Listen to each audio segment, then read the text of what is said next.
சொந்த வாழ்க்கையில் ஜனாதிபதி அனுரவின் தியாகங்கள், இதுவரை வெளிவராத உண்மைகள். ஈஸ்டர் தாக்குதல் சூத்திரதாரி சாரா ஜாஸ்மின் உயிரோடு உள்ளார். பாதுகாப்பு அமைச்சர் வெளியிட்ட பரபரப்பு தகவல். தீவிரமடைய போகும் சீரற்ற காலநிலை. யாழ்ப்பாண மாவட்டத்தில் 500 மில்லிமீட்டர் மழை பெய்யும். நாகமுத்து பிரதீபராஜா விடுத்துள்ள எச்சரிக்கை. நாடாளுமன்றத்தில் கஜேந்திரகுமாருக்கு எதிராக கொந்தளித்த அர்ச்சுனா, நீதிமன்றம் பிறப்பித்த அதிரடி உத்தரவு. செவ்வந்தியால் பல லட்சத்தை இழந்த திருகோணமலை பெண், விசாரணைகளில் வெளியான முக்கிய தகவல். பிரதமர் கரணிக்கு எதிராக நம்பிக்கையில்லா பிரேரணை, முன்னாள் ஜனாதிபதி மஹிந்த ராஜபக்ச வெளியிட்ட தகவல். ஜோன்ஸ்டன் பெர்னாண்டோ மற்றும் அவரின் மகன்களுக்கு சிறைக்குள் விருந்து. டக்ளஸ் தேவானந்தாவின் நிலை என்ன?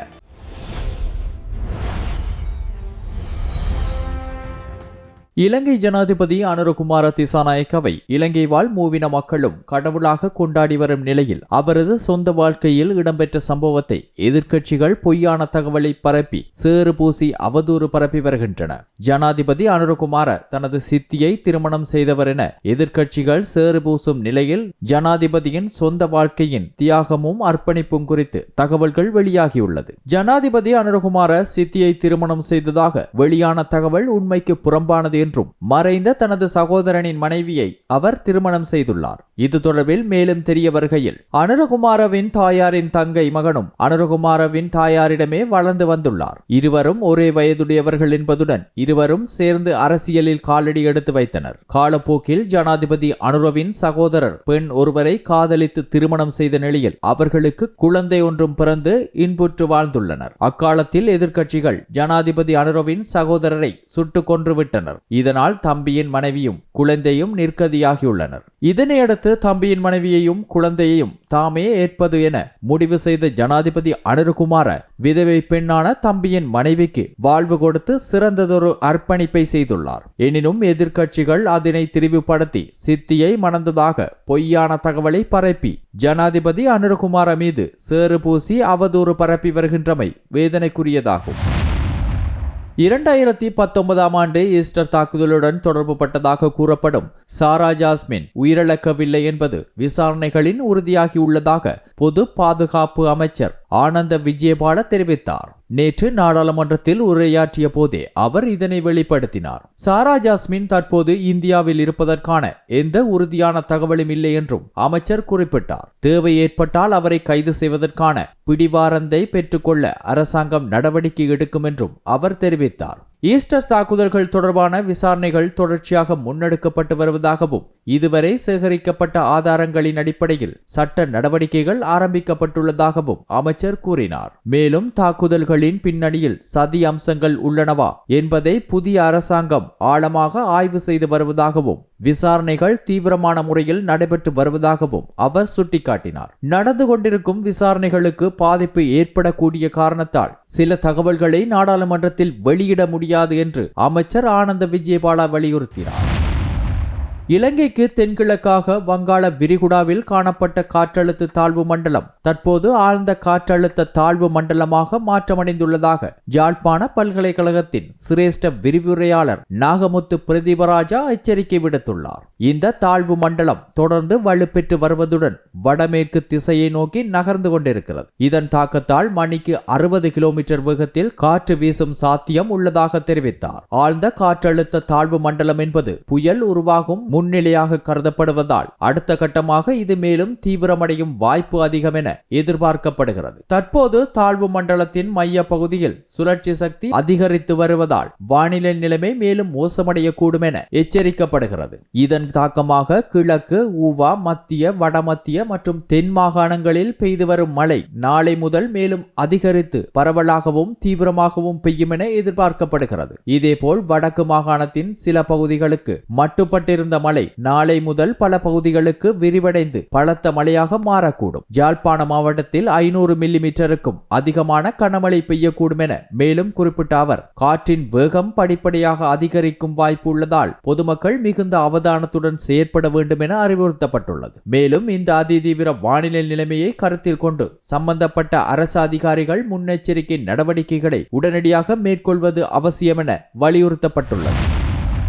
நாடாளுமன்ற உறுப்பினர் கஜேந்திரகுமார் பொன்னம்பலம் தனது நாடாளுமன்ற சிறப்புரிமைகள் மீறும் வகையில் செயற்பட்டுள்ளார் என்று அர்ச்சுனா ராமநாதன் தெரிவித்துள்ளார். அவர் மோசமான வார்த்தை பிரயோகங்களில் தம்மை பேசியதாகவும் மேலும் பல குற்றச்சாட்டுகளை முன்வைத்து அதற்கெதிராக நடவடிக்கை எடுக்குமாறும் அத்தோடு தனது பக்கத்து ஆசனத்தில் அமர்ந்திருக்கும் அவரை மாற்றுமாறும் நாடாளுமன்றத்தில் உரையாற்றிய நாடாளுமன்ற உறுப்பினர் அர்ச்சுனா ராமநாதன் சபாநாயகரை கேட்டுக் கொண்டுள்ளார். அபிவிருத்தி குழு கூட்டத்தில் தனது தாய் தொடர்பில் மோசமான வார்த்தைகளில் நாடாளுமன்ற உறுப்பினர் கஜேந்திரகுமார் பேசினார். ஒரு சாதாரண மனிதர் கூட அவ்வாறான மோசமான வார்த்தைகளில் கதைக்க மாட்டார்கள். மேலும் எனது தாயை நான் கேவலமாக நடத்தியதாகவும் ஆங்கிலத்தில் பல மோசமான வார்த்தைகளை பிரயோகித்தார். நாடாளுமன்றத்தில் எனது பெயரை விழித்து தனது கதிரைக்கு வலப்பக்கத்தில் இருப்பதாகவும் தமிழில் வேண்டத்தகாத வார்த்தைகளை பிரயோகித்துள்ளார். இவ்வாறான ஒரு நபர் நாடாளுமன்ற ஒழுக்காற்று சபையின் தொடர்ந்து பதவி வகிப்பது தொடர்பில் ஐயப்பாடு ஏற்பட்டுள்ளது. இது ஒரு நாடாளுமன்ற உறுப்பினரின் சிறப்புரிமை மீறல் மட்டுமல்ல,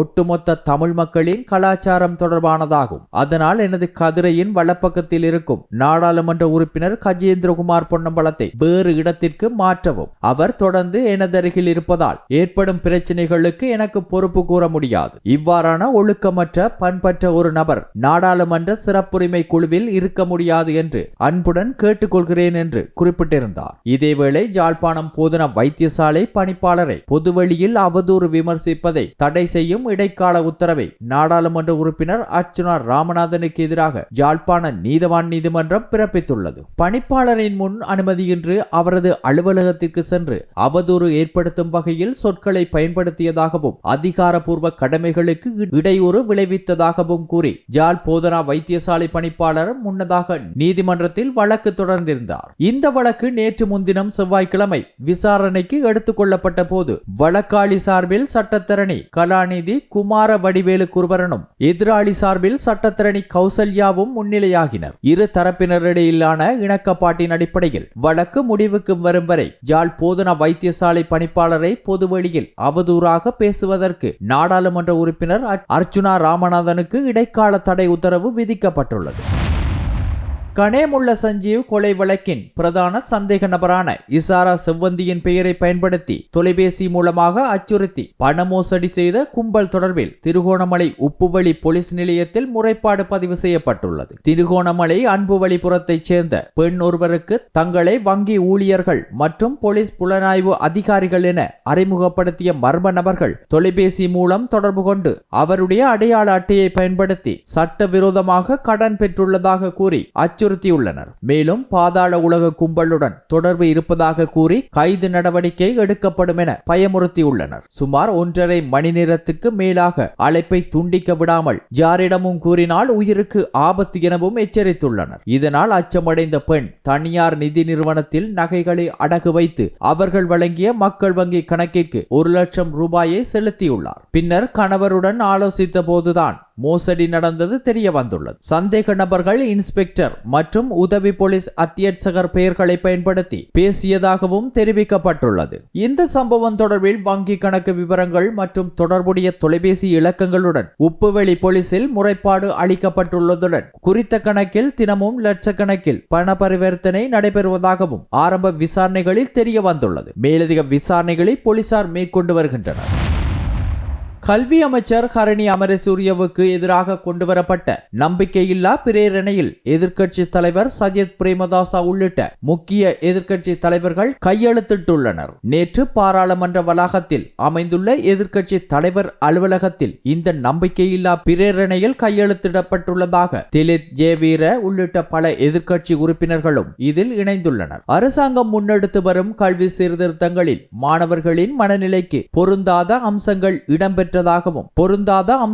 இடம்பெறுவதாகவும் பாட புத்தகங்களில் பல தவறுகள் காணப்படுவதாகவும் அவற்றை சரி செய்ய கல்வி அமைச்சு உரிய நடவடிக்கை எடுக்கவில்லை என்பதே இந்த பிரேரணையின் பிரதான காரணமாக குறிப்பிடப்பட்டுள்ளது. இந்த நம்பிக்கையில்லா பிரேரணையில் முதலாக எதிர்க்கட்சி தலைவர் சஜித் பிரேமதாசா கையெழுத்திட்டுள்ளார். இந்நிலையில் பிரதமர் கலாநிதி ஹரணி அமரசூரிய பதவி விலக வேண்டும் என தாம் வலியுறுத்த போவதில்லை என்று முன்னாள் ஜனாதிபதி மஹிந்த ராஜபக்ச தெரிவித்துள்ளார். தற்போதைய அரசியல் சூழல் சூழலில் பதவி விலகல் கோருவது தனது நிலைப்பாடு அல்ல என்றும் அவர் கூறினார். நேற்று ஊடகங்களுக்கு கருத்து தெரிவித்த மஹிந்த ராஜபக்ச அரசியல் விடயங்களை பொறுப்புடன் அணுக வேண்டும் என்றும் நாட்டின் பிரச்சினைகளுக்கு ஜனநாயக ரீதியில் தீர்வுகள் தேடப்பட வேண்டும் என்றும் வலியுறுத்தினார். இதனிடையே தரமாறு மாணவர்களுக்கான ஆங்கில பாட புத்தகத்தில் வயது வந்தவர்களுக்கான இணையதள முகவரி அச்சிடப்பட்டிருந்த சம்பவம் நாட்டின் அரசியல் மற்றும் சமூக வட்டாரங்களில் பெரும் சர்ச்சையை ஏற்படுத்தியுள்ளது. விளக்கமறியலில் உள்ள முன்னாள் அமைச்சர்கள் மற்றும் அவரது மகன்களுக்கு உடல்நலக்குறைவு ஏற்பட்டுள்ளதாக சிறைச்சாலை வட்டாரங்கள் தெரிவித்துள்ளன. அதன்படி முன்னாள் அமைச்சர்களான டக்ளஸ் தேவானந்தா மற்றும் ஜோன்ஸ்டன் பெர்னாண்டோ, அதேபோல் ஜோன்ஸ்டன் பெர்னாண்டோவின் இரு மகன்களும் தற்போது மகர சிறைச்சாலை வைத்தியசாலையில் அனுமதிக்கப்பட்டுள்ளனர். வைத்தியர்களின் பரிந்துரையின் பேரிலேயே அவர்கள் சிறைச்சாலை வைத்தியசாலையில் கண்காணிப்பில் வைக்கப்பட்டுள்ளதாக அதிகாரிகள் கூறுகின்றனர். இதேவேளை முன்னாள் அமைச்சர் ஜோன்ஸ்டன் பெர்னாண்டோ மற்றும் அவரது மகன்களுக்கு குடும்பத்தினரால் வெளியிலிருந்து உணவு கொண்டு வர அனுமதி வழங்கப்பட்டுள்ளதாக தகவல் வெளியாகியுள்ளன. இதே நேரத்தில் டக்ளஸ் தேவானந்தா விளக்கமறியலில் வைக்கப்பட்ட நாளிலிருந்து சிறைச்சாலையில் வழங்கப்பட்டு வரும் வழக்கமான உணவையே அருந்தி வருவதுடன் அவர் தொடர்ச்சியாக எடுத்துக்கொள்ளும் மருந்துகளும் வழங்கப்பட்டு வருகின்றன.